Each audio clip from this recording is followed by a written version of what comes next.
everybody, welcome back. Today's coin is again from India, from the Indian Sultanates, about 2 centuries from the previous coin from the Madura Sultanate. This is from the Sultanate of Malwa, and this is in the last days of the Indian Sultanates, just as the rising tide, the Mughal Empire started to gobble them up. This one is a scarce coin from the last Sultan of Malwa. Malwa is in between central and north India. It basically literally was on the crossroads between the routes going through the Vindhya Mountains, through the Deccan in the south, and sort of has been an important historical area throughout Indian history, and was one of the first areas to break away when the Delhi Sultanate broke up. But at this point, Malwa is on a bit of a decline because it had previously, under Mahmud Shah II, been conquered by the Sultanate of Gujarat. And then, when the Gujarat Sultanate had its own issues, it basically Malwa broke away. Uh, the coin today is again a Tanka. It's only 6.95 grams. Malwa used to follow close to the weight standard of the Delhi Sultanate, but I have a feeling, and I'm not confirmed this, after the 20 odd years under Gujarat domination, it sort of switched over to the weight standard used by Gujarat, which for some reason was slightly different than the weight standard used in the rest of Islamic India.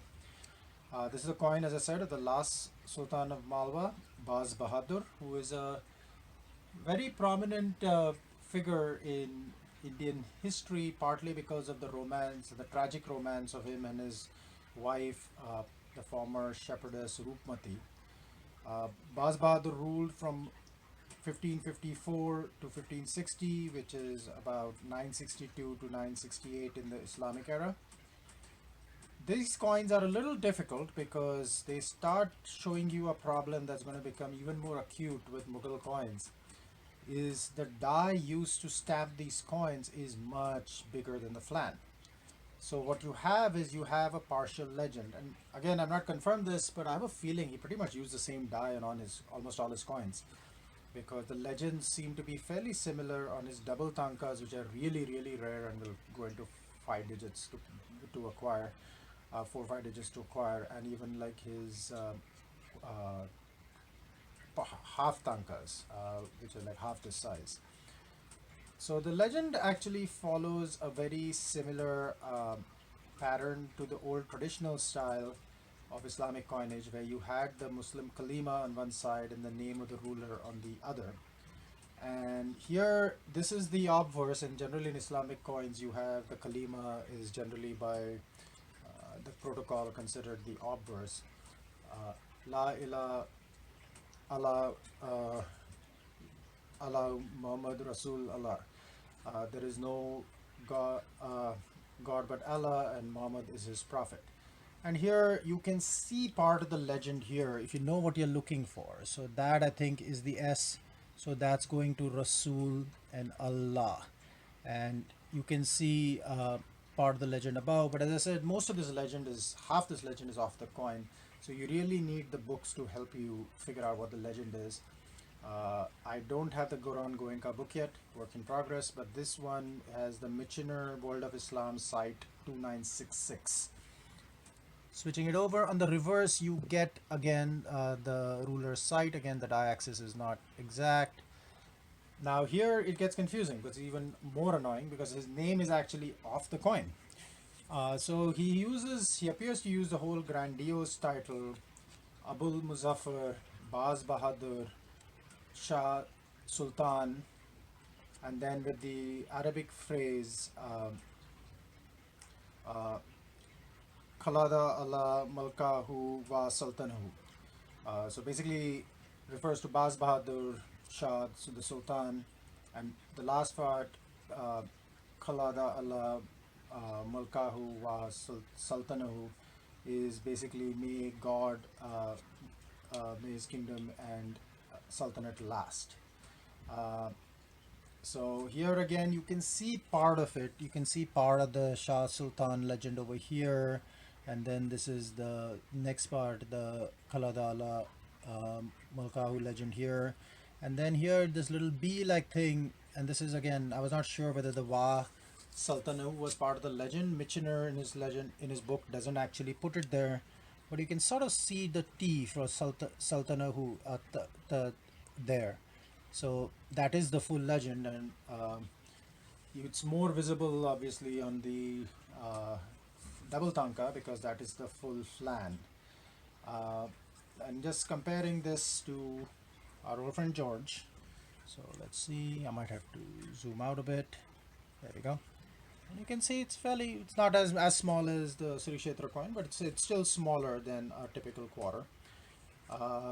And Baz Bahadur's reign again came to an ignominious end because the new Mughal Emperor Akbar sent his general Adam Khan, and Baz Bahadur was defeated and driven out of Malwa.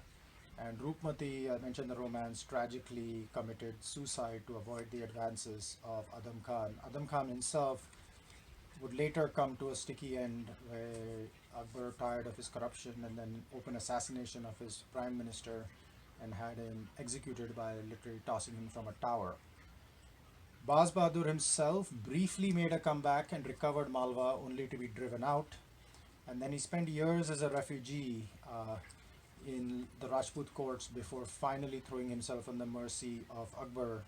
And Akbar was more than happy for propaganda values to have a former enemy in his court.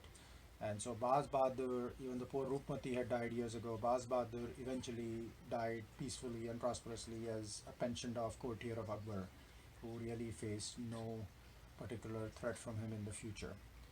So that's it for today. An interesting coin, and as I said, the cool interesting thing on this coin is the fact that the legends here are basically off the flan, and you really need help to figure it out.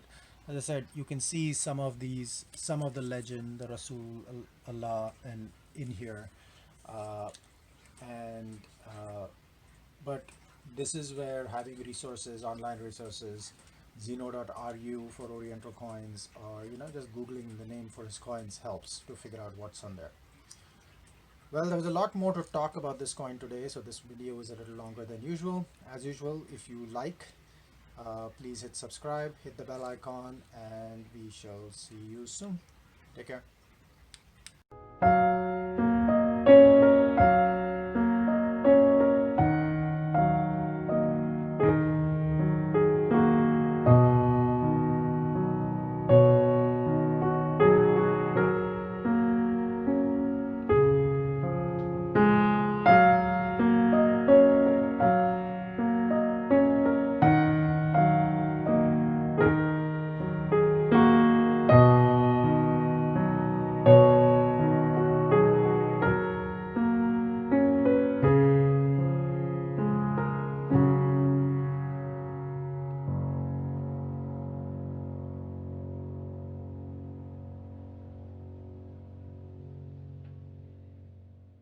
I'm sick and tired of living in a van down by the river.